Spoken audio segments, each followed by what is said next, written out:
गेहूँ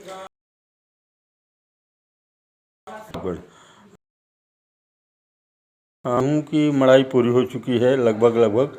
अब किसान भाई गेहूँ स्टोर करने का समय है। तो आजकल में स्टोर किया जाता है गेहूँ जो 5-5 कुंटल की होती हैं।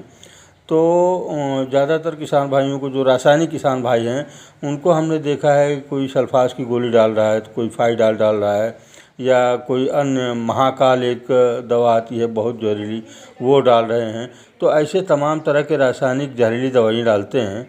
तो मेरा अनुरोध ये है कि एक तो आपने रासायनिक खेती करके अनाज को जहरीला वैसे ही बना दिया है, मिट्टी को जहरीला बना दिया है।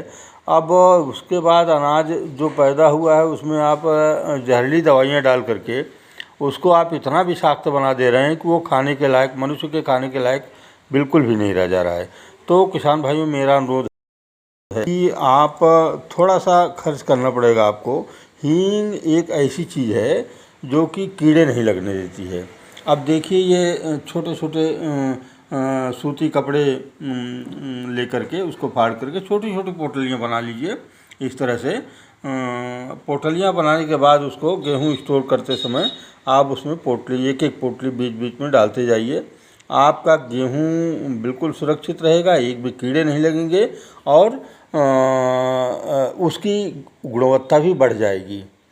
और दूसरा तरीका है किसान भाई, जो गांव में किसान भाई हैं जिनके यहाँ नीम की पत्तियाँ उपलब्ध हैं, नीम की पत्तियाँ डाल सकते हैं। लेकिन उसमें दिक्कत एक क्या होती है कि निकाल के फिर बापड़ने समय फिर उसको साफ़ करना पड़ता है। लेकिन हींग में ऐसा नहीं है, आप पोटली डाल दीजिए, पोटली निकालते समय गेहूँ पोटली निकाल के बाहर कर दीजिए, गेहूँ पिसवा लीजिए और खाइए।